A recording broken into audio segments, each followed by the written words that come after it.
നബി തങ്ങളെ തലയെടുക്കാൻ മക്കക്കാരായ മുശ്രിക്കീങ്ങൾ കാത്തിരിക്കുകയാണ്. അല്ലാഹുവിന്റെ ഹബീബിന്റെ വീട് വളഞ്ഞിരിക്കുകയാണ്. രക്ഷപ്പെടാനുള്ള സാധ്യത വളരെ കുറവാണ്. കാരണം ആ വീട് വളഞ്ഞാൽ പിന്നെ രക്ഷപ്പെടാൻ പറ്റൂലോ. പക്ഷേ നബി തങ്ങൾ പരിശുദ്ധമായ സൂറത്തു യാസീൻ പാരായണം ചെയ്യുന്നുണ്ട്. യാസീൻ വൽ ഖുർആനിൽ ഹകീം ഇന്നാ ജഅൽനാ ഫീ അഅനാഖിഹിം അഗ്ലാലൻ ഫഹിയ ഇലൽ അദ്ഖാനി ഫഹും മുഖ്മഹൂൻ വജഅൽനാ മിൻ ബൈനി ഐദീഹിം സദ്ദൻ വമിൻ ഖൽഫിഹിം സദ്ദ എന്നോതി ഒരു പിടി മണ്ണ് വാരി അല്ലാഹുവിന്റെ ഹബീബിനെ വധിക്കാൻ ഒരു പിടിച്ച വാളുമായി നിൽക്കുന്ന കിഴരന്മാരുടെ മുഖത്തെ കറിഞ്ഞപ്പോൾ അവർ ഒന്ന് കണ്ണ് തിരുമ്മി തുറക്കുന്നതിന് മുമ്പേ അവരുടെ ഇടയിലൂടെ അല്ലാഹുവിന്റെ ഹബീബ് രക്ഷപ്പെട്ടു. ജഅൽനാ ബൈനക വബൈനല്ലദീന ലാ യുഅ്മിനൂന ബിൽആഖിറതി ഹിജാബൻ മസ്തൂറാ. അല്ലാഹു മറയിട്ട് കൊടുത്തു. കണ്ടില്ല, അത് അസാധ്യമായ ഒരു സംഭവമല്ലേ. ഊരി പിടിച്ചു നിൽക്കുന്ന വാളും പിടിച്ചു നിൽക്കുന്ന ആളുകൾക്കിടയിലൂടെ നബി തങ്ങൾ പോയി. അവർക്ക് കണ്ടില്ല. എന്റെ ഖുർആൻ ഓതു, നിങ്ങളെ ഞാൻ സംരക്ഷിക്കാം. അള്ളാഹുവിന്റെ വാഗ്ദാനമാണ്. അപ്പൊ ഖുർആൻ ഓതേണ്ടതുപോലെ ഓതിയാൽ അള്ളാഹുവിന്റെ പ്രൊട്ടക്ഷൻ, അള്ളാഹുവിന്റെ സംരക്ഷണം നമ്മൾക്കുണ്ടാകും. പക്ഷെ എങ്ങനെയാണ് ഇത് ഓതേണ്ടത്? അവിടെയാണ് നമ്മൾ മനസ്സിലാക്കേണ്ടത്. മഹാനായ അബ്ബാദ് ബിൻ ബിശ്ർ റളിയല്ലാഹു അൻഹു, ഇസ്ലാമിക ചരിത്രത്തിലെ മനോഹരമായ ഒരു ചരിത്രമുണ്ട്. മഹാനായ അബ്ബാദ് ബിൻ ബിശ്ർ റളിയല്ലാഹു അൻഹു, അമ്മാർ ബിൻ യാസിർ റളിയല്ലാഹു അൻഹു, രണ്ടുപേരും അല്ലാഹുവിന്റെ ഹബീബിന്റെ കൂടെ യുദ്ധം കഴിഞ്ഞ് മദീനയിലേക്ക് മടങ്ങി പോവുകയാണ്. മദീനയിലേക്ക് പോകുമ്പോഴാണ് അല്ലാഹുവിന്റെ ഹബീബ് ഒരു സ്ഥലത്ത് ഇങ്ങനെ തമ്പടിക്കുന്നത്. ഒരു സ്ഥലത്ത് ക്യാമ്പ് ചെയ്തു, തമ്പടിച്ചു. അപ്പൊ ചോദിച്ചു, അല്ല, നിങ്ങളിൽ ഇന്ന് വാച്ച്മാനായി നിൽക്കാൻ, ഇന്ന് നമ്മുടെ ഈ ടെന്റിനെ, ഈ ക്യാമ്പിനെ നിങ്ങൾക്കിടെ കാവൽക്കാരായി നിൽക്കാൻ ആരെങ്കിലും തയ്യാറാണോ? രണ്ടുപേര് ചാടി എണീറ്റു. നബിയേ, ഞങ്ങൾ തയ്യാറാണ്. ആരാണ്? ഒന്ന് അബ്ബാദ് ബിൻ ബിശ്ർ, രണ്ട് മഹാനായ അമ്മാർ ബിൻ യാസിർ റളിയല്ലാഹു അൻഹു. രണ്ടുപേരും നബി തങ്ങൾ പറഞ്ഞു, ഏതൊക്കെ സമയത്ത് ആരൊക്കെ നിൽക്കണമെന്ന് നിങ്ങൾ തീരുമാനിച്ചോളൂ. അപ്പൊ മഹാനായ അബ്ബാദ് തങ്ങൾ പറഞ്ഞു, രാത്രിയുടെ ആദ്യ പകുതി ഞാൻ നിൽക്കാം, രണ്ടാമത്തെ പകുതി നിങ്ങൾ നിൽക്കണം.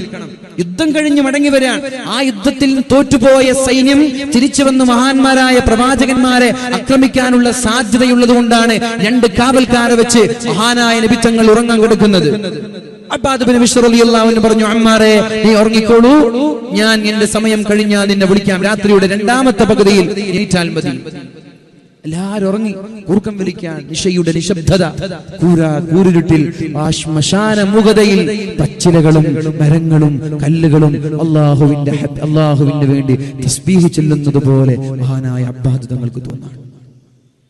യുസബ്ബിഹു ലില്ലാഹി മാ ഫിസ് സമാവാതി വമാ ഫിൽ അർദ്.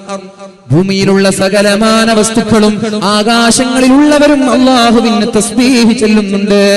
എന്തിനേറെ, ഈ ചരൽ കല്ലുകൾ വരെ അല്ലാഹുവിനെ തസ്ബീഹ് ചൊല്ലുന്നുണ്ട്. നമ്മുടെ വീട്ടിന്റെ മുറ്റങ്ങളിലുള്ള മരങ്ങളിലുള്ള ചില്ലകളിലുള്ള ഓരോ ഇലകളും അല്ലാഹുവിനെ തസ്ബീഹ് ചൊല്ലുന്നുണ്ട്. നമ്മളത് കേൾക്കുന്നില്ല, നമ്മളത് അറിയുന്നില്ല. എന്തിനേറെ പറയണം, അലം തറ അന്നല്ലാഹ യസ്ജുദു ലഹു മൻ ഫിസ് സമാവാതി വമൻ ഫിൽ അർദ്. ഭൂമിയിലുള്ള എല്ലാ ആളുകളും ആകാശങ്ങളിലുള്ള എല്ലാ ആളുകളും അല്ലാഹുവിന് സുജൂദ് ചെയ്യുന്നത് നബിയെ അങ്ങ് കാണുന്നില്ലേ? നബി തങ്ങളത് കണ്ടിട്ടുണ്ട്, നമ്മൾക്ക് കാണാൻ പറ്റുന്നില്ല. കാരണം ആ കണ്ണ് ആ കാണാൻ പറ്റുന്ന കണ്ണായി മാറിയിട്ടില്ല. സൂര്യൻ അല്ലാഹുവിന് സുജൂദ് ചെയ്യുന്നുണ്ട്. വൽ ഖമറു, ചന്ദ്രനും സുജൂദ് ചെയ്യുന്നുണ്ട്. പർവ്വതങ്ങളും സുജൂദ് ചെയ്യുന്നുണ്ട്, മരങ്ങളും സുജൂദ് ചെയ്യുന്നുണ്ട്. എല്ലാവരും അല്ലാഹുവിന് സുജൂദ് ചെയ്യുന്നത് നബിയെ അങ്ങ് കാണുന്നില്ലേ? നമ്മൾ ആരെങ്കിലും കണ്ടിട്ടുണ്ടോ? സൂര്യൻ സുജൂദ് ചെയ്യുന്നുണ്ടെന്നാണ് ദിനേന. ചന്ദ്രൻ സുജൂദ് ചെയ്യുന്നുണ്ട്. മരങ്ങൾ, നമ്മുടെ വീട്ടിന്റെ മുറ്റങ്ങളിലുള്ള മരങ്ങളും കോഴികളും മൃഗങ്ങളും മാടുകളും പശുക്കളും അല്ലാഹുവിന് വേണ്ടി സുജൂദ് ചെയ്യുന്നുണ്ട്. ഇത് പറയുന്നത് ഞാനല്ല, ഇത് അല്ലാഹുവിന്റെ വചനമാണ്. നമ്മളത് കണ്ടിട്ടില്ല, കാണാനുള്ള കണ്ണായിട്ടില്ല. ഇത് കാണാനോ? ഇത് കാണാൻ എളുപ്പ വഴിയുണ്ട്. ചെറുപ്പക്കാർക്ക് എല്ലാവർക്കും കാണാം. സൂര്യൻ സുജൂദ് ചെയ്യുന്നത് കാണാം, മരം സുജൂദ് ചെയ്യുന്നത് കാണാം, കല്ല് തസ്ബീഹ് ചൊല്ലുന്നത് കാണാൻ. വളരെ സിമ്പിളാണ്. പക്ഷേ അതിലനുസരിച്ച് ജീവിക്കാൻ പഠിക്കണം. എന്ത് വേണം? മസാല അബ്ദി ബിൻ നവാഫിൽ യഖ്റുബു ഹത്താ അകൂന ലഹു യദൻ ഔ അർജുല. അല്ലെ? സുന്നത്ത് നിങ്ങൾ അധികരിപ്പിക്കുമ്പോൾ നിങ്ങളുടെ കണ്ണ് ഞാനായി മാറും. സുന്നത്തിൽ അധിഷ്ഠിതമായ ജീവിതം നയിക്കുക. നിങ്ങളുടെ കണ്ണ് ഞാനായി മാറും. ഈ കണ്ണ് അള്ളാഹുവായി മാറിയാൽ ഇവിടെ കിടക്കുന്ന കല്ല് സുജൂദ് ചെയ്യുന്നത് കാണാൻ പറ്റൂല. ഇത് അള്ളയാണ്. ഈ കണ്ണ് റബ്ബിന്റെ കണ്ണാണ്. അള്ളാഹു കാണുന്നതൊക്കെ കാണാൻ ഈ കണ്ണിന് സാധിക്കും. എന്ത് വേണം? നിങ്ങൾ സുന്നത്ത് അധികരിപ്പിക്കണം. സുന്നത്ത് അധിഷ്ഠിതമായ ജീവിതം നിങ്ങൾ മുന്നോട്ട് നയിക്കണം. എല്ലാം സുന്നത്ത് ജീവിതം തന്നെ സുന്നത്തിൽ അധിഷ്ഠിതമായാൽ പലതും നിങ്ങൾ കാണാൻ പറ്റും. ആകാശലോകങ്ങളിലുള്ള നിഗൂഢതകൾ അവിടെയുള്ള ഈ കണ്ണുകൊണ്ട് സുന്നത്തിൽ അധിഷ്ഠിതമായി ജീവിച്ചാൽ മതി. വളരെ സ്വഹീഹായ ഹദീസാണിത്. ഞാൻ എന്റെ വക പറയല്ല, അല്ലേ? നിങ്ങൾ എന്താ പറഞ്ഞത്? സുന്നത്ത് അധികരിപ്പിച്ചാൽ നിങ്ങളുടെ കണ്ണ് ഞാനായി മാറും, നിങ്ങളുടെ ചെവി ഞാനായി മാറും, നിങ്ങളുടെ കൈ ഞാനായി മാറും, നിങ്ങളുടെ കാല് ഞാനായി മാറും. അപ്പോഴാണ് ചില അള്ളാഹുവിന്റെ ഔലിയാക്കൾ കണ്ണ് കാണാത്ത ആളുടെ കണ്ണിൽ നിന്ന് തടവുമ്പോ ആ കണ്ണിന് കാഴ്ച ലഭിക്കുന്നത്. കാരണം ഈ കൈ അള്ളാഹുവിന്റെ കൈയാണ്. സുന്നത്ത് അധികരിപ്പിച്ചപ്പോ ഈ കൈ അള്ളാഹുവിന്റെ കൈയായി മാറി.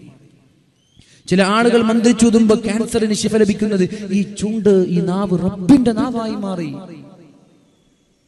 കുപ്പിക്കകത്തുള്ള വസ്തുവിനെ പോലെ കാൺമാ ഞാൻ നിങ്ങളെ കൽബകം എന്നോവാ. എന്തേ ഇത് പറഞ്ഞത്? മഹാനായ മുഹ്യിദ്ദീൻ ശൈഖ് നിങ്ങളുടെ ഹൃദയങ്ങൾക്കകത്തലങ്ങളഞ്ഞിരിക്കുന്ന രഹസ്യങ്ങൾ എനിക്ക് കാണാമെന്ന് പറഞ്ഞത് വെറുതെയല്ല. ഈ കണ്ണ് റബ്ബിന്റെ കണ്ണായി മാറി. ഇത് അള്ളാഹുവിന്റെ കണ്ണാണ്. അള്ളാഹുവിന്റെ കണ്ണായ ഇവിടെ ഇരിക്കുന്ന ആളുകൾക്ക്, എത്ര ആളുകൾക്ക് ഇതൊരു 10 മണി വരെ പോകണം, അല്ല 9:30 നിർത്തണം എന്നുള്ളതൊക്കെ വേല പറയുന്ന ആൾക്ക് കാണാൻ പറ്റും. നമ്മുടെ കണ്ണ് അള്ളാഹുവിന്റെ കണ്ണാവണം. എളുപ്പമാണ്. ചെറുപ്പക്കാരൊക്കെ ദീനിൽ അധിഷ്ഠിതമായി ജീവിക്കുക, സുന്നത്ത് മുറുകെ പിടിച്ച് ജീവിക്കുക. അള്ളാഹു തൗഫീഖ് ചെയ്യട്ടെ. ഏതായാലും അദ്ദേഹം ഇങ്ങനെ മരങ്ങളും പച്ചിലകളും എല്ലാം അള്ളാഹുവിൽ തസ്ബീഹ് ചെല്ലുമ്പോൾ അദ്ദേഹത്തിന് തോന്നി, ആരും കാണാത്ത, ആരും ശ്രദ്ധിക്കാത്ത ഒരു ഇരുട്ടിൽ അള്ളാഹുമായിട്ടൊന്ന് സംസാരിക്കല്ലേ, അള്ളാഹുമായിട്ടൊരു അഭിമുഖം, അള്ളാഹുമായിട്ടൊരു സംസാരം. പിന്നെ ഒന്നും ആലോചിച്ചില്ല. പതുക്കെ പോയി വുളൂ ചെയ്തു. എന്നിട്ട് ആ ശ്മശാന മൂകതയിൽ പതുക്കെ അള്ളാഹുവിനെ കൈകെട്ടി. എന്നിട്ട് ഫാത്തിഹ ഓതി സൂറത്ത് ഓതാൻ തുടങ്ങി. ബിസ്മില്ലാഹിർ റഹ്മാനിർ റഹീം. അൽഹംദുലില്ലാഹില്ലദീ അൻസല അലാ അബ്ദിഹിൽ കിതാബ വലം യജ്അൽ ലഹു ഇവജാ قيما لينذر بأسا شديدا من لدن ويبشر المؤمنين الذين يعملون الصالحات أن لهم أجرا حسنا. മഹാനായ അബ്ബാദ് തങ്ങൾ ഓതി അൽ കഹഫ് സൂറത്തിന്റെ മാധുര്യം ശരീരത്തിലേക്ക് കയറി. ഞാൻ ചോദിക്കട്ടെ, എന്നെങ്കിലും ഖുർആൻ ഓതുമ്പോൾ മനസ്സിലേക്ക് ഒരു ടേസ്റ്റ് ലഭിച്ചിട്ടുണ്ടോ? സിനിമ കാണുമ്പോഴുണ്ടാകുന്ന മാധുര്യം, കളി കാണുമ്പോഴുണ്ടാകുന്ന മാധുര്യം, സീരിയൽ കാണുമ്പോഴുണ്ടാകുന്ന മാധുര്യം, കാമുകന്മാര് സംസാരിക്കുമ്പോഴുണ്ടാകുന്ന ഒരു മാധുര്യം പരിശുദ്ധമായ ഖുർആൻ ഓതുമ്പോൾ എന്നെങ്കിലും നമ്മൾക്ക് ലഭിച്ചിട്ടുണ്ടോ? ഇല്ല. കാരണമുണ്ട്. ഓതേണ്ടതുപോലെ ഓതുന്നില്ല. അദ്ദേഹത്തിന് ഇത് വല്ലാതെ അങ്ങോട്ട് ആകർഷിച്ചു ഓതാൻ.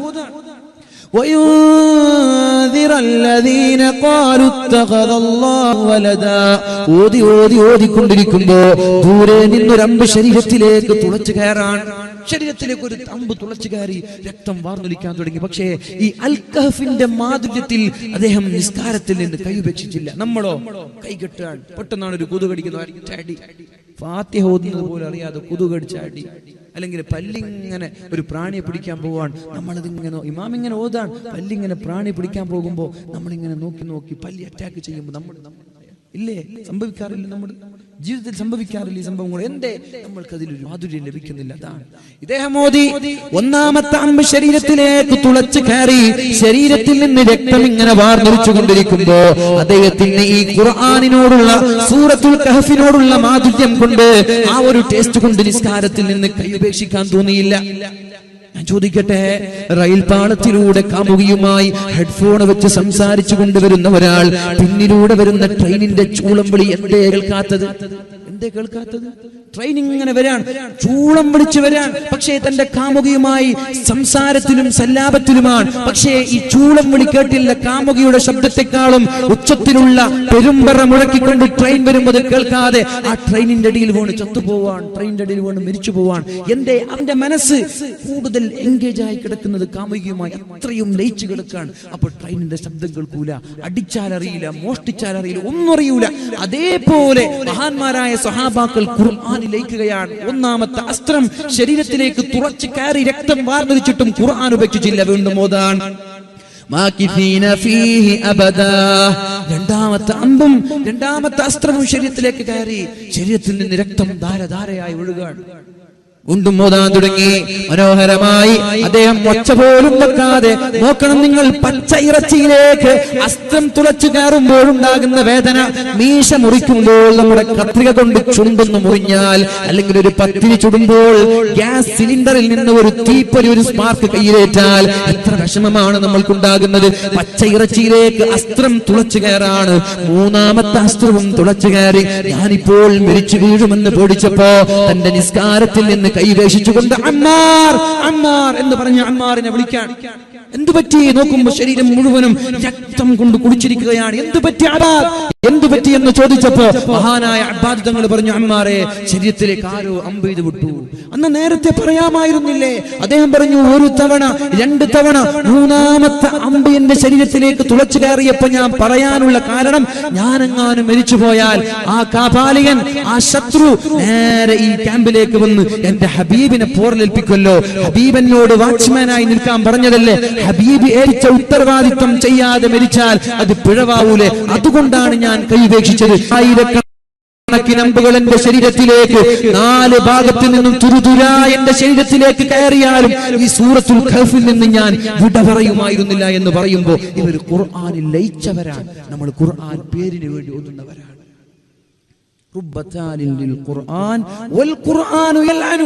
എത്ര ഖുർആൻ ഓത്തുകാരാണ്, പക്ഷേ ഖുർആൻ അവരെ ശപിച്ചുകൊണ്ടിരിക്കുകയാണെന്ന് മഹാന്മാര് പറഞ്ഞത് വെറുതെയല്ല.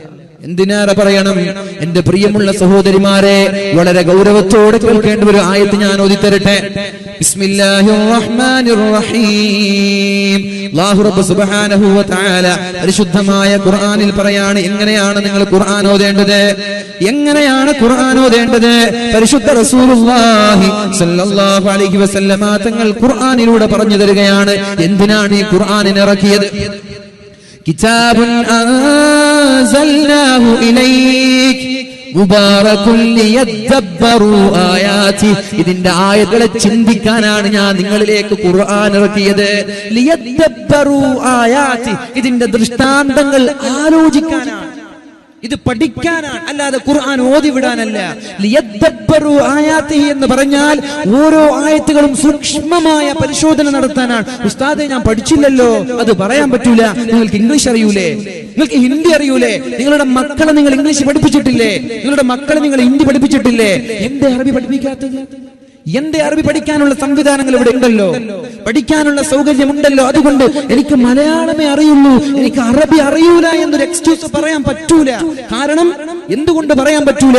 പഠിക്കാനുള്ള സൗകര്യങ്ങൾ നമ്മുടെ മുന്നിലുണ്ട്. നിങ്ങൾ ഓതുന്ന സൂറത്തുൽ മുൽക്ക്, നിങ്ങൾ ഓതുന്ന സൂറത്തുൽ വാഖിഅ, മഹാന്മാരിൽ ചില ആളുകൾ പറയുന്നുണ്ട്, സൂറത്തുൽ വാഖിഅ പാരായണം ചെയ്താൽ പരിശുദ്ധമായ സൂറത്തുൽ മുൽക്ക് ഓതിയാൽ നിങ്ങൾക്ക് ആഖിറം രക്ഷപ്പെടാം. രണ്ട് സൂറത്തുണ്ട്, ഒരു സൂറത്ത് ഓതിയാൽ ആഖിറം രക്ഷപ്പെടാം, രണ്ടാമത്തെ സൂറത്ത് ഓതിയാൽ ദുനിയാവും രക്ഷപ്പെടാം. അറിയൂലേ? രണ്ട് സൂറത്തുണ്ട്, ദുനിയാവും രക്ഷപ്പെടും, ആഖിറവും രക്ഷപ്പെടും. ഏത് സൂറത്തെന്ന് അറിയൂലേ? ആർക്കാ അറിയാത്തത്? പക്ഷെ ആരാണ് ഇവിടെ ഓതുന്നവർ? അവിടെയാണ് ചർച്ച. ഏതൊക്കെയെന്ന് ചോദിച്ചാൽ പറയൂലേ? ആഖിറം രക്ഷപ്പെടുന്ന സൂറത്ത് ഏതാ? സദസ്സ് കുറെ അപ്പുറത്താണ്. അതുകൊണ്ട് സദസ്സുമായി നല്ലൊരു ടച്ച്, ഒരു സമീപനം കിട്ടുന്നില്ല. ഏതാ ആഖിറം രക്ഷപ്പെടുന്ന സൂറത്ത്? ഏതാ ഏതാ ഉറക്കെ പറഞ്ഞോളൂ. സമയത്രയും കുറെ ആയോ? 9:22 സമയമുണ്ടല്ലോ ഇൻഷാ അല്ലാഹ്. ഏതാണ് ആഖിറം രക്ഷപ്പെടുന്ന സൂറത്താണ് സൂറത്തുൽ മുൽക്ക്. നബി തങ്ങൾ പറഞ്ഞു, പരിശുദ്ധമായ സൂറത്തുൽ മുൽക്ക് പാരായണം ചെയ്യുന്ന ആളുകൾ ഖബറിൽ ശിക്ഷിക്കപ്പെടൂല, ഖബറിൽ ശിക്ഷിക്കപ്പെടൂല. എല്ലാവർക്കും പേടി, പഠിച്ചോനെ ഞാൻ ഖബറിലെത്തി എന്തായിരിക്കും എന്റെ അവസ്ഥ? അവിടെ രക്ഷപ്പെടാനാ പറയുന്നത്. ഡെയിലി സൂറത്തുൽ മുൽക്ക് ഓതിക്കോളൂ, ഒരു പേടിയും പേടിക്കേണ്ട, ധൈര്യമായിട്ട് പോവാം. ധൈര്യമായിട്ട് പോവാൻ ഞാൻ നിങ്ങൾക്ക് വാഗ്ദാനം നൽകുന്നത് ഇത് എന്റെ വകയല്ല, ഇത് അല്ലാഹുവിന്റെ ഹബീബിന്റെ വകയാണ്.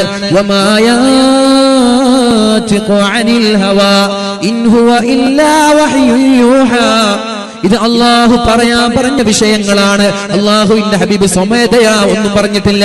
ആ ഹബീബാണ് പറയുന്നത് ഖബർ ജീവിതം രക്ഷപ്പെടാൻ, ഖബർ ജീവിതത്തിൽ പ്രയാസങ്ങളില്ലാതിരിക്കാൻ മഗ്രിബിന്റെ ബാങ്ക് വിളിച്ചാൽ സൂറത്തുൽ മുൽക്ക് പാരായണം ചെയ്യണം. എത്ര ഓതുന്ന ആളെന്ന് കൈപൊക്കി നോക്കട്ടെ. മഗ്രിബ് നിസ്കാരത്തിന് ശേഷം സൂറത്തുൽ മുൽക്ക് ഓതുന്ന എത്ര ആളുണ്ട്? ഒന്ന് നോക്കി, എല്ലാവരും ഒന്ന് തിരിഞ്ഞു നോക്കി, എത്ര പേരുണ്ട് നോക്കിയേ, ഒന്ന് നോക്കി. ഇതറിയാഞ്ഞിട്ട് താഴ്ത്തി അൽഹംദുലില്ലാ, എത്ര ആളെങ്കിലും ഉണ്ട്? അൽഹംദുലില്ലാ. ഉദാഹരണമുണ്ടോ? ഒതിക്കൂടെ 5 മിനിറ്റ് മതി സൂറത്തുൽ മുൽക്ക് പാരായണം ചെയ്യാൻ. വാട്സപ്പിൽ കളിച്ചിരിക്കുന്നില്ലേ? വന്ന ഗ്രൂപ്പുകളിലൊക്കെ ടെക്സ്റ്റുകൾ തുറന്നു നോക്കി ഫോർവേഡ് ചെയ്ത് ഫേസ്ബുക്ക് നിരന്തരമായി സ്ക്രോൾ ചെയ്ത് അപ്ഡേറ്റ് ചെയ്ത് നോക്കാറില്ലേ? ഈ സമയം വേണ്ടല്ലോ ഒരു സൂറത്തുൽ മുൽക്ക് ഓതാൻ. ഇത് എനിക്ക് വേണ്ടിയാണോ? അല്ല നമ്മുടെ സ്ഥാപനത്തിന് വേണ്ടിയാണോ? അല്ല, ഇത് നിങ്ങൾക്ക് വേണ്ടിയാണ്. നിങ്ങളുടെ ആഖിറം രക്ഷപ്പെടാൻ നിങ്ങൾക്ക് ഹബീബിൽ വിശ്വാസമുണ്ടെങ്കിൽ നിങ്ങൾ ഇത് തുടരണം. ഹബീബിൽ വിശ്വാസമുണ്ടെങ്കിൽ ഇത് മുത്ത് ഹബീബ് ഒരു വിഷയം പറഞ്ഞാൽ അതുപോലെ നടക്കുമെന്നതിൽ 100ൽ 110% ഉറപ്പാണ്. ഒരു ഡൗട്ടും ആ വിഷയത്തിൽ. നബി തങ്ങളാ പറഞ്ഞത് സൂറത്തുൽ മുൽക്ക് പാരായണം ചെയ്താൽ ഖബറിന്റെ അദാബിൽ നിന്ന് രക്ഷപ്പെടാം. എന്താണ് ഈ ഖബർ എന്ന് പറഞ്ഞാൽ? മഹാനായ ഉസ്മാൻ ഇബ്നു അഫ്ഫാൻ റളിയല്ലാഹു അൻഹു കരഞ്ഞു പോയ വീടാണത്. ഉസ്മാൻ തങ്ങൾ കരഞ്ഞു പോയില്ലേ? ഖബറെന്ന് കേട്ടാൽ തൽക്ഷണം ഞെട്ടേണ്ടതാ. എത്ര പേര് ഞെട്ടുന്നുണ്ട്? അള്ളാഹുവിന്റെ മനോഹരമായ ഈ മസ്ജിദ് മാലിക് ദിനാറിലേക്ക് കടന്നു വരുമ്പോ ആദ്യമായി നമ്മുടെ കണ്ണിലേക്ക് കടന്നു വരുന്നത് വിശാലമായി നീണ്ടു കിടക്കുന്ന ഖബറിസ്ഥാനല്ലേ? ആ ഖബർ കാണുമ്പോൾ എത്ര ആളുകൾ പേടിക്കുന്നുണ്ട്, എത്ര ലാഘവത്തോടെയാണ് നടന്നു പോകും, എത്ര ഭാവത്തോടെയാണ് നടന്നു പോകുന്നത്. പക്ഷേ ആ ഖബർ വിളിച്ചു പറയുന്നുണ്ട്, ഇന്ന് എത്ര അഹങ്കാരത്തോടെ നടന്നാലും നാളെ നിന്നെ എനിക്ക് കിട്ടാൻ പോകുന്നുണ്ട് എന്ന് ഖബർ വിളിച്ചു പറയുന്നത് നമ്മൾ കേൾക്കുന്നില്ലല്ലേ? നമ്മൾ തിരിച്ചറിഞ്ഞിട്ടില്ല. ഉസ്മാൻ തങ്ങളോട് ചോദിച്ചു, എന്തിനാണ് ഇങ്ങനെ ഖബറിനെ കുറിച്ച് പറയുമ്പോൾ കേൾക്കുന്നത്? ഖബറിനെക്കാളും ഗൗരവമല്ലേ നരകം?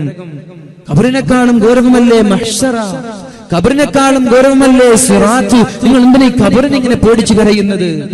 കേൾക്കണം. അപ്പോഴാണ് ഉസ്മാൻ തങ്ങൾ പറഞ്ഞത്, ഞങ്ങൾ മരിച്ചാൽ ഉഖ്റവിയായ ജീവിതത്തിന്റെ തുടക്കം കുറിക്കുന്നത് ഖബറിൽ വെച്ചാണ്. ആഖിറത്തിലേക്കുള്ള ജീവിതത്തിന്റെ പ്രാരംഭം കുറിക്കുന്നത് ഖബറിലാണ്. അവിടെ വിജയിച്ചാൽ പിന്നെ എല്ലാം വിജയമാണ്, അവിടെ തോറ്റാൽ പിന്നെ എല്ലാം തോൽവി തന്നെ, പിന്നെ എല്ലാം പരാജയം തന്നെ. അതുകൊണ്ട് ഖബറിനെ കുറിച്ച് പേടിക്കാനുള്ള കാരണം, ഞാൻ മരിച്ചിട്ട് ആദ്യം പോകുന്ന വീടാണ് ഖബറിടം. അവിടെ രക്ഷപ്പെട്ടാലേ എനിക്ക് സന്തോഷം ഉണ്ടാവുകയുള്ളൂ. ആ ഖബറിടം രക്ഷപ്പെടാൻ മുത്ത് ഹബീബ് പഠിപ്പിച്ചു തന്നത് സൂറത്തുൽ മുൽക്ക് പാരായണം ചെയ്യണം. പക്ഷേ ചില മഹാന്മാര് പറയുന്നുണ്ട്, അത് അർത്ഥം അറിഞ്ഞ് പാരായണം ചെയ്താലേ ഈ നിമിത്തങ്ങൾ പറഞ്ഞ ഓഫർ കിട്ടുള്ളൂ. അപ്പൊ നിങ്ങൾ പറയും ഞാൻ പഠിച്ചിട്ടില്ല. അപ്പോഴാണ് നിങ്ങളോട് എനിക്ക് പറയാനുള്ളത്, ഒന്ന് യൂട്യൂബിൽ ചെന്നാൽ മതി. സൂറത്തുൽ മുൽക്ക് പാർട്ട് 1, പാർട്ട് 2, പാർട്ട് 3, പാർട്ട് 4, ഇങ്ങനെ പാർട്ട് 15, 16, 20 വരെ 20ഓളം പാർട്ടുകളായി ഖുർആനിന്റെ സൂറത്തുൽ മുൽക്കിന്റെ തഫ്സീറുകൾ. നിങ്ങൾക്ക് മലയാളം അറിയൂലേ? മലയാളത്തിൽ ക്ലാസ് എടുക്കുന്ന വാല്യൂ യൂട്യൂബിലുണ്ട്. നിങ്ങൾക്ക് അറബി അറിയില്ലെങ്കിൽ മലയാളം അറിയൂലേ? ഇനി ഇംഗ്ലീഷ് അറിയൂലേ? ഏതെങ്കിലും ഒരു ലാംഗ്വേജ് അറിയൂലേ? അതുകൊണ്ടാണ് നിങ്ങൾ പരിശുദ്ധം. അപ്പൊ നിങ്ങൾ ചോദിക്കും, സമസ്ത പണ്ട് പറഞ്ഞിട്ടുണ്ടല്ലോ ഖുർആൻ ട്രാൻസ്ലേറ്റ് ചെയ്യരുത് എന്ന്. അത് പറയാനുള്ള കാരണം നിങ്ങൾക്ക് ഇപ്പൊ തിരിച്ചറിഞ്ഞു എന്ന് എനിക്ക് തോന്നുകയാണ് അല്ലെ? എന്തേ ഖുർആൻ ട്രാൻസ്ലേഷൻ ചെയ്യണ്ടെന്ന് പറഞ്ഞത്? എന്തേ ഖുർആൻ പരിഭാഷപ്പെടുത്തരുത് എന്ന് സമസ്ത പറഞ്ഞത്? മഹാനായ ശംസുൽ ഉലമയെ പോലുള്ള ആളുകൾ പരിശുദ്ധമായ ഖുർആൻ വേർഡ് ബൈ വേർഡ് ട്രാൻസ്ലേഷൻ ചെയ്യരുത് എന്ന് പറഞ്ഞത് നമ്മൾ ഇന്ന് കേട്ടു സോഷ്യൽ മീഡിയയിലൂടെ. ചിദാനന്ദ സ്വാമി എന്ന് പറയുന്ന സ്വാമി പരിശുദ്ധ ഖുർആൻ ഇന്ത്യയിൽ നിന്ന് ബഹിഷ്കരിക്കാൻ, ഇന്ത്യയിൽ നിന്ന് വലിച്ചെറിയാൻ പെറ്റീഷൻ കൊടുത്ത കഥ പറയുന്നുണ്ട്. കാരണം ഈ ഖുർആനിൽ 300ഓളം സ്ഥലങ്ങളിൽ അമുസ്ലിമീങ്ങളെ വധിക്കാൻ പറയുന്നുണ്ട്. സ്വാമി പറയാൻ 300ഓളം സ്ഥലങ്ങളിൽ അമുസ്ലിമീങ്ങളായ ഹൈന്ദവ വിശ്വാസികളെ അടക്കം വധിക്കാൻ ഖുർആനിൽ പറയുന്നുണ്ട്. സത്യമാണല്ലോ, ഖുർആൻ അത് പറയുന്നുണ്ടല്ലോ, പറയുന്നില്ലേ? എവിടെ കണ്ടാലും കൊല്ലണമെന്ന് പറയുന്നില്ലേ? നിങ്ങളെ എങ്ങനെയാണോ അവർ വധിക്കുന്നത് അതേപോലെ നിങ്ങൾ അവരെയും വധിക്കണമെന്ന് പറയുന്നുണ്ട്. ഇവിടെയാണ് സുന്നത്ത് ജമാഅത്തിന്റെയും ബിദ്അത്തിന്റെയും ആശയങ്ങളിൽ പ്രത്യേകമായ ഒരു വിശദീകരണം നമ്മൾ മനസ്സിലാക്കേണ്ടത്. എന്തേ ട്രാൻസ്ലേഷൻ വേർഡ് ബൈ വേർഡ് ചെയ്യണ്ട എന്ന് പറഞ്ഞത്? അള്ളാഹുവിനെ കൊണ്ട് വിശ്വസിക്കാത്ത ആളുകളെ നിങ്ങൾ വധിച്ചു കളയണമെന്ന് വേർഡ് ബൈ വേർഡ് ട്രാൻസ്ലേഷൻ വായിച്ചത് കൊണ്ടാണ് ചിദാനന്ദ സ്വാമിക്ക് തെറ്റുപറ്റിയത്. അദ്ദേഹം പറയുന്നുണ്ട്, ഞാനൊരു മലയാള ട്രാൻസ്ലേഷൻ നോക്കി, രണ്ടാമത് വേറൊരു ട്രാൻസ്ലേഷൻ നോക്കി, മൂന്നാമത് മറ്റൊരു ട്രാൻസ്ലേഷൻ നോക്കി, ഇംഗ്ലീഷ് പരിഭാഷ ഞാൻ വായിച്ചു. എല്ലാത്തിലും പറയുന്നത് കൃത്യമായി മുസ്ലിമീങ്ങളെ ബഹുദൈവ വിശ്വാസികളെ വധിക്കാനാണ്. എന്നാൽ ആ സ്വാമിയോട് വളരെ സ്നേഹത്തിൽ പറയട്ടെ, ഖുർആൻ മുസ്ലിമീങ്ങളെ വധിക്കാൻ പറയുന്നുണ്ട്. ഏത് മുസ്ലിമീങ്ങളെയാണ്, ഏത് സാഹചര്യത്തിലാണത് പറഞ്ഞത്? ഏത് സാഹചര്യത്തിലാ? ഇന്ത്യയിലുള്ള എല്ലാ മുസ്ലിങ്ങളെ വധിക്കാനാണോ? അല്ല. പിന്നെ ആരെ വധിക്കാനാണ്? അത് മക്കക്കാരായ മുശ്രിക്കീങ്ങൾ 13 വർഷക്കാലം ലാ ഇലാഹ ഇല്ലല്ലാഹ് മുഹമ്മദുർ റസൂലുള്ളാഹ്, അല്ലാഹു എന്റെ റബ്ബാണ്, മുഹമ്മദ് നബി എന്റെ പ്രവാചകനാണ്, കള്ളു കുടിക്കല്ലേ, വ്യഭിചരിക്കല്ലേ, ഹറാമ് തിന്നല്ലേ, കൊലപാതകം നടത്തല്ലേ, കുടുംബബന്ധം പുലർത്തണേ എന്നൊക്കെ പറഞ്ഞതിന്റെ പേരിൽ, സ്ത്രീകളെ ജീവനോടെ കുഴിച്ചു മൂടല്ലേ എന്ന് മാത്രം നന്മ മാത്രം പറഞ്ഞതിന്റെ പേരിൽ 13 വർഷക്കാലം വളരെ നിഷ്ഠൂരമായി പീഡിപ്പിച്ചിട്ട് ജനിച്ച നാടിൽ ജീവിക്കാൻ അനുവദിക്കാതെ മദീനയിലെ കാട്ടി ഓടിച്ചിട്ട് ആ മദീനയിൽ പോലും സ്വസ്ഥതയോടെ ജീവിക്കാൻ അനുവദിക്കാതെ വന്നപ്പോ മഹാന്മാരായ സ്വഹാബാക്കൾ നബി തങ്ങളോട് ചോദിച്ചു, നബിയെ ഞങ്ങൾ തിരിച്ചടിക്കല്ലേ? സ്വന്തം നാട്ടിൽ നിന്ന് മദീനയിലേക്ക് പറഞ്ഞയച്ചു, എന്നിട്ട് ഇവിടെയും വന്നിട്ട് അവർ കുരുത്തക്കേട് കാട്ടാണോ? തിരിച്ചടിക്കല്ലേ? അപ്പോഴാണ് പറഞ്ഞത്, നിങ്ങൾ ആക്രമിക്കുന്ന ആളുകളെ നിങ്ങളും ആക്രമിച്ചോളൂ. ചില കരാറുകൾ നൽകിയിട്ടുണ്ട്, ഇനി ഒരിക്കലും മുസ്ലിമീങ്ങൾക്കെതിരെ യുദ്ധത്തിന് വരൂല എന്നും, എന്നാൽ മറ്റുള്ളവർ വന്നാൽ മുസ്ലിമീങ്ങൾക്കെതിരെ സഹായിക്കൂല എന്ന് ഉടമ്പടി ചെയ്ത ആളുകൾ ആ കരാറ് വാഗ്ദാനം ലംഘിച്ചപ്പോ അവരെ വധിക്കാൻ പറഞ്ഞിട്ടുണ്ട്. അല്ല, ഇന്ത്യ രാജ്യത്തെ മുസ്ലിങ്ങളെ വധിക്കാനല്ല. ദീനിൽ ഒരാളെയും ബലമായി ഇങ്ങോട്ട് കൊണ്ടുവരേണ്ട ആവശ്യമില്ല, ഒരാളെയും കൊണ്ടുവരേണ്ട ആവശ്യമില്ല. അപ്പൊ എന്താ പ്രശ്നം? എന്താ? ഖുർആൻ വേർഡ് ബൈ വേർഡ് ട്രാൻസ്ലേഷൻ എടുത്തപ്പോ ഇത് വായിക്കുന്ന മുസ്ലിമീങ്ങൾ തെറ്റിദ്ധരിക്കാൻ തുടങ്ങി. സത്യത്തിൽ അവിടെ സാഹചര്യം കൂടി പറയാനായിരുന്നു. ആരെയാണ് ഈ വധിക്കാൻ പറഞ്ഞത്, എന്ത് സാഹചര്യത്തിനാണ് പറഞ്ഞത്, അതും കൂടി ചേർത്താ മാഷാ അല്ലാഹ്. ഉദാഹരണം മഹാനായ ഇബ്നു കസീർ, മഹാനായ ഇബ്നു അബ്ബാസ് റളിയല്ലാഹു അൻഹു, ഇവരുടെ തഫ്സീർ അതേപോലെ മലയാളത്തിലേക്ക് ട്രാൻസ്ലേഷൻ ചെയ്ത കുഴപ്പമില്ല.